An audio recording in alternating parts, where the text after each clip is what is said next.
Existe uma sensação estranha que parece acompanhar todo mundo da nossa geração. É como se tivéssemos sido jogados numa corrida, sem saber que estávamos competindo. Uma corrida silenciosa, cansativa, disfarçada de vida adulta.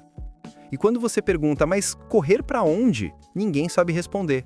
Só falam, corre. Pesquisas recentes mostram isso claramente.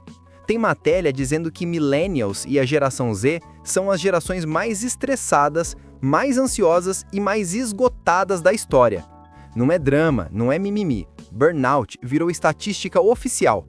E não porque a gente é fraco, mas porque o mundo ficou pesado demais para carregar sozinho. A verdade é que crescemos ouvindo que, se você não correr, alguém passa na sua frente. E quando você para respirar, parece que todo mundo está indo mais rápido que você. A timeline corre, o algoritmo corre, o tempo corre. A cobrança corre e a gente tenta acompanhar, mesmo que isso custe a própria paz.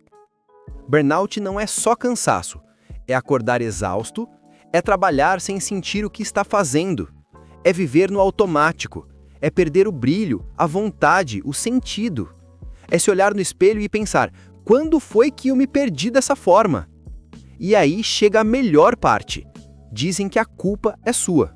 Falta disciplina, falta foco, falta ambição. Mas ninguém fala que às vezes falta a vida, falta pausa, falta humanidade. Sabe o que o filósofo Sêneca dizia? A vida é longa o suficiente se você souber usá-la. E a nossa geração vive como? Trocando vida por produtividade, trocando tempo por desempenho, trocando saúde por metas que ninguém lembra quem inventou. Às vezes parece que estamos numa repetição infinita. Trabalha, cansa. Trabalha mais, cansa mais. Adia a vida para quando tudo melhorar. E o problema é que a gente fica esperando o melhor momento como quem espera um ônibus que nem passa no nosso bairro. E antes que fique muito pesado, deixa eu te dizer uma verdade simples.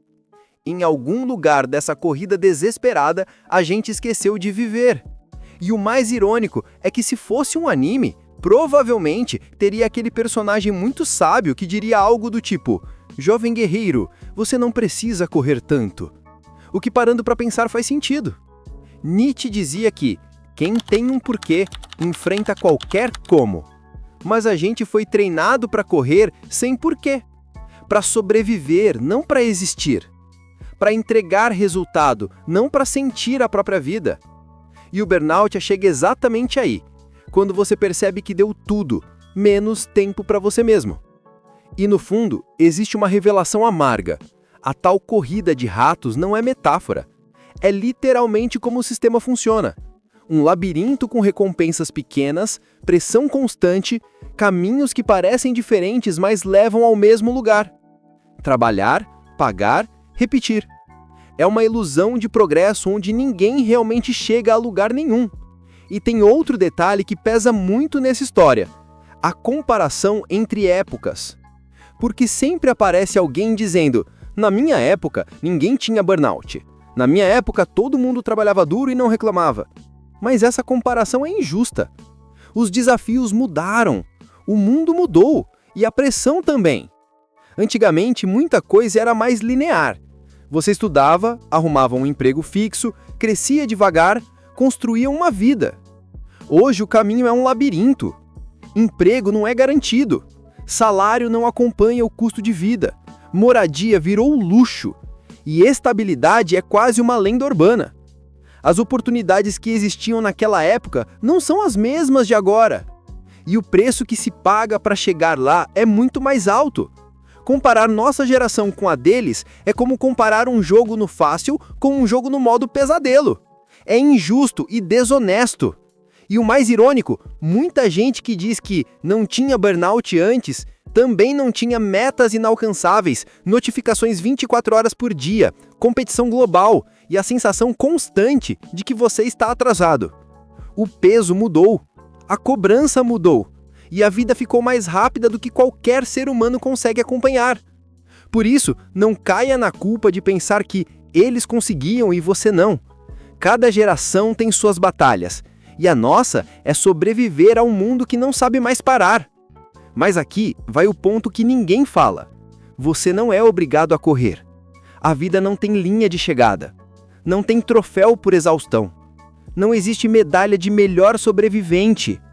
A gente precisa reaprender algo que foi roubado de nós: o direito de viver devagar, de respirar sem culpa, de falhar sem se desmoronar, de existir sem performar. A vida não é uma competição silenciosa. A vida é só vida. E como diria Sêneca, e qualquer pessoa que já percebeu isso na prática, a maior vitória é viver no seu ritmo, e não no ritmo que o mundo exige de você. E no fim, talvez a verdade seja simples. Não leve tudo tão a sério. A maioria das coisas que te tiram o sono hoje não vai importar daqui a 5 anos. A corrida só é real enquanto você acredita nela. E quando você desacelera, percebe que estava competindo com fantasmas. Metas dos outros, expectativas dos outros, cobranças dos outros. Você não precisa ser o mais rápido, não precisa ser o mais forte, nem o mais produtivo. Você só precisa ser alguém que vive, de verdade, enquanto está aqui. E talvez, isso já seja mais que o suficiente.